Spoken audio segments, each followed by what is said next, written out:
2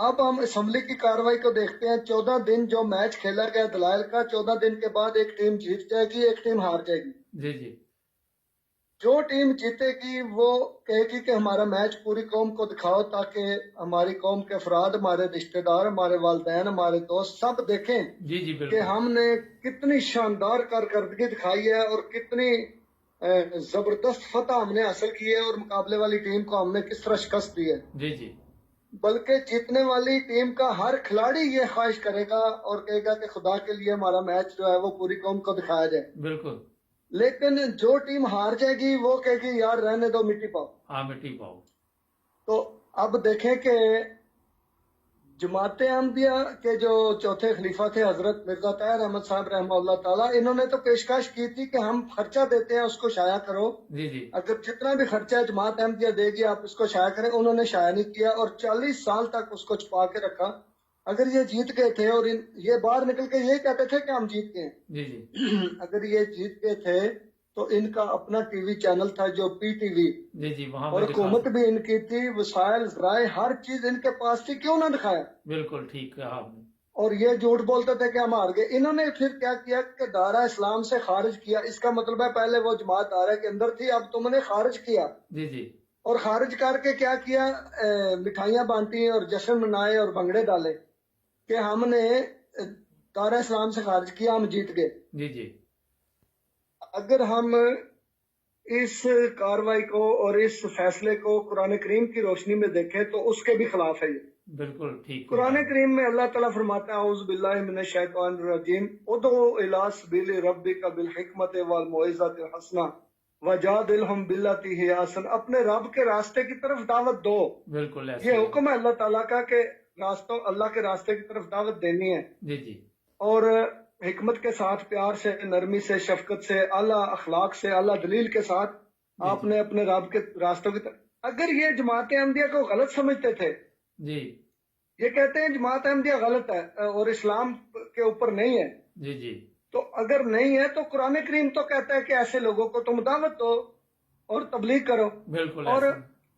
حضرت محمد مصطفیٰ صلی اللہ علیہ وآلہ وسلم نے ساری زندگی لوگوں کو اپنے رب کے راستے کی طرف دعوت دی ہے. اور اللہ تعالیٰ نے فرمایا قرآن کریم میں کہ اس نبی کی سنت پہ عمل کرو. جی جی انہوں نے کہا ہم نے نہیں کرنا، ہم نے قرآن کی بات بھی نہیں ماننی، ہم نے دعوت نہیں دینی، جی جی ہم نے رسول کریم صلی اللہ علیہ وسلم کی سنت پر عمل نہیں کرنا، ہم نے دعوت نہیں دینی، بلکہ ہم نے خارج کرنا اسلام سے. جی اور خارج کیا.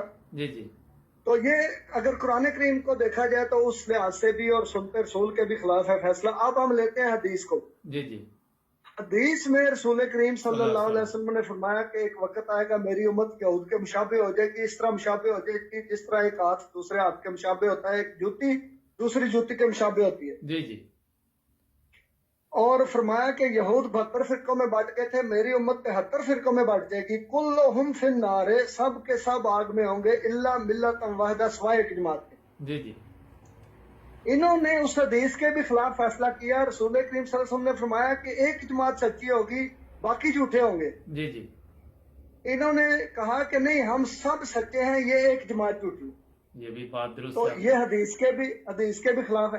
پھر دیکھیں کہ جتنے بھی علماء اس اسمبلی کے اندر بیٹھتے تھے، جی جی سب کے سب ایک دوسرے کو کافر کہتے ہیں، دائرہ اسلام سے خارج کہتے ہیں، مرتد کہتے ہیں، واجب القتل کہتے ہیں. ان کے فتوے لکھے ہوئے میرے پاس پوری کتاب موجود ہے، فتاوی کفر. جی جی اس میں ان سب نے ایک دوسرے کے خلاف کفر کے فتوے لگا رکھے ہیں. تو سب کافروں نے مل کر ایک جماعت کو کافر قرار دیا، تو اس پر فخر کرتے ہیں. پھر دیکھیں ان کے بعد آئی تھی صدر ضیاء کی گورنمنٹ. جی جی اس نے بھی اس اسمبلی کے ممبران کے خلاف ایک وائٹ پیپر شائع کیا تھا. بالکل کیا تھا. اس کو اگر آپ پڑھیں تو پتہ چلے گا کہ وہ سارے ہی لوگ سچے مسلمان نہیں تھے. ان کو اسلام کا پتہ ہی نہیں تھا. جی ہاں جی، مسلمانوں کا کردار ہی نہیں تھا ان کا، نہیں تھا. اور ان کے فیصلے کو یہ کہتے ہیں جی کہ بڑی اہمیت ہے. ذوالفقار علی بھٹو نے کہا تھا کہ 90 سالہ مسئلہ ہم نے حل کر دیا ہے. جی جی بڑے جشن. اب ہم اس ساری کاروائی کا جائزہ لینے کے بعد آج کے حالات کو اگر دیکھیں تو آج کل یہ پاکستان میں کہتے ہیں کہ تم اپنے آپ کو غیر مسلم تسلیم کرو. جی ایسے ہی ہے. کیوں؟ اس لیے کہ ہم نے آپ کو دیا ہے، لہذا تم بھی غیر یہ مسلم کیا آواز ذرا ہوتا ہے؟ ٹھیک کر لیں پلیز. جی جی دیکھیں یہ کہتے ہیں کہ اپنے آپ کو غیر مسلم تسلیم کرو. غیر مسلم تو وہ ہوتا ہے جو اللہ تعالیٰ کو وحدہ لا شریک نہیں مانتا. جی جی غیر مسلم وہ ہوتا ہے جو اللہ تعالیٰ کے سوا کسی آواز کی اسرار صاحب کچھ ٹھیک چل رہی تھی, اینڈ پہ تھوڑا مسئلہ بن گیا, ذرا پلیز چیک کر لیں. جی اب کچھ بہتر ہے اب جی. بالکل ٹھیک ہے. جی جی جزاک اللہ. میں کہتا ہوں یہ آج کل کہہ رہے ہیں کہ غیر مسلم اپنے آپ کو تسلیم کرو کیونکہ ہم نے تمہیں غیر مسلم اقلیت قرار دیا ہے. جی جی تو غیر مسلم تو وہ ہوتا ہے جو اللہ تعالیٰ کو وحدہ لا شریک نہیں مانتا, جی جی جو اللہ تعالیٰ کے علاوہ کسی کی عبادت کرنا جائز سمجھتا ہے, جی جو جی حضرت محمد مصطفیٰ صلی اللہ علیہ وآلہ وسلم کو اللہ تعالیٰ کا سچا رسول اور نبی نہیں مانتا وہ غیر مسلم ہے. جی جی جو قرآن کریم کو اللہ تعالیٰ کی کامل شریعت نہیں مانتا اور اس کے اوپر عمل کرنا اپنے لیے نجات نہیں سمجھتا اور اس کے اوپر عمل کرنا ضروری نہیں سمجھتا وہ غیر مسلم ہے. جی جی تو احمدی مسلمان جو ہیں وہ اللہ تعالیٰ کو وحدہ لا شریک مانتے ہیں, حضرت محمد مصطفیٰ صلی اللہ علیہ وسلم کو اللہ تعالیٰ کا سچا رسول اور نبی مانتے ہیں, رحمت للعالمین مانتے ہیں, خاتم النبیین مانتے ہیں, جی جی اور قرآن کریم کے اوپر کامل ایمان رکھتے ہیں, اللہ تعالیٰ کے فرشتوں پر, اللہ تعالیٰ کی کتابوں پر, اللہ تعالیٰ کے رسولوں پر, یوم آخرت پر ہم ایمان رکھتے ہیں. جی جی ہم نمازیں پڑھتے ہیں, ہم روزے رکھتے ہیں, زکوٰۃ دیتے ہیں, حج کرتے ہیں. تو کیوں ہم غیر مسلم؟ اس کا مطلب ہے ہم جھوٹ بولیں. جب ہم مسلمان ہیں جی تو یہ بھی کہیں گے جب ہم کہ ہم غیر مسلم ہیں تو اس کا مطلب ہے ہم جھوٹ بول رہے ہیں. جی تو یہ کس قسم کا ان کا فیصلہ ہے, کس قسم کے ان کی یہ حرکتیں ہیں, یہ ان کا کوئی بھی کام اسلامی نہیں ہے. جی تو اس لیے یہ جو جائزہ ہم نے پیش کیا ہے, ہمارے سننے والوں سے ہماری یہ گزارش ہے کہ ان باتوں پر غور کریں اور ان بالکل. علماء سے سوال کریں. اچھا حسن صاحب, آپ نے ماشاءاللہ بہت زبردست طریقے کے ساتھ روشنی ڈالی ہے. میرے جو سب سے جو اہم چیز ہے وہ وہی ہے کہ آپ کسی کے متعلق فیصلہ دے ہی نہیں سکتے. جس طرح آپ نے بتایا کہ اس وقت کی قومی اسمبلی کو خود اسلام کا پتہ نہیں تھا, تو وہ لوگوں کے کس طرح فیصلے کر سکتے ہیں. اسی طرح یہ ہے جب کسی عام آدمی کو کہیں کہ آپ اس کا آپریشن کر دیں, اس کو پتہ ہی نہ ہو, اس نے کیا ہی نہ ہو, تو یہی حالات اس وقت کی قومی اسمبلی کے تھے. جو اگر ان کی کرتوتیں نکال لیں تو آپ کو بھی پتہ چل جائے گا کیا حالات اس قومی اسمبلی کے تھے نا. جی تو بہرحال آپ نے دیکھیں جی, جی جی اگر یہ علماء سچے مسلمان ہیں جی جی تو سچے کو تو کوئی خوف نہیں ہوتا. بالکل. دیکھیں حضرت امام جماعت احمدیہ جو ہیں یہ جب خطبہ جمعہ ارشاد فرماتے ہیں جی جی تو ہم لوگوں کو کہتے ہیں کہ ساری دنیا کے انسان اس خطبے کو سنیں. بالکل ایسے ہی ہے. ہماری خواہش ہوتی ہے حضرت اقدس مسیح موعود علیہ الصلوۃ والسلام کی جو تصانیف ہیں, جو کتابیں ہیں ان کی, جی جی ہم کہتے ہیں ساری دنیا کے انسان ان کو پڑھیں. ہم تو کچھ بھی نہیں چھپاتے. بالکل ایسے ہی. انہوں نے اس اسمبلی کی کاروائی کو پہلے تو دروازے کھڑکیاں بند کر کے سوال و جواب کرتے رہے, بحث کرتے رہے, اس کو چھپایا. جی جی اور جب مکمل ہو چکی تو پھر اس کو 40 سال تک شائع نہیں کیا. تو اس خوف کس بات کا ہے, یہ سوال ہے. یہ جو ہمارے سننے والے ہیں نا, جی اس پہ غور کریں. اچھا صاحب, باتیں آپ کی بات بہت کرنی اچھی. چاہیے.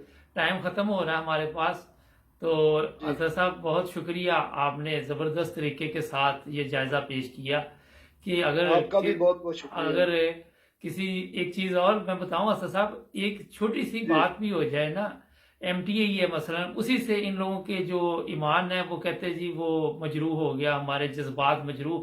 ہمارے تو نہیں, یورپ میں ہم پوری دنیا کے پروگرام دیکھتے ہیں, ہمارے تو نہیں ہوتے. لیکن ٹائم ختم ہو رہا ہے. آپ کا بہت شکریہ, ملیں گے اگلے پروگرام میں. ناظرین, 9 بزنس ٹی وی کو سبسکرائب کریں, اپنا خیال رکھیں. اللہ حافظ. بہت شکریہ. بہت بہت شکریہ جی. اللہ حافظ.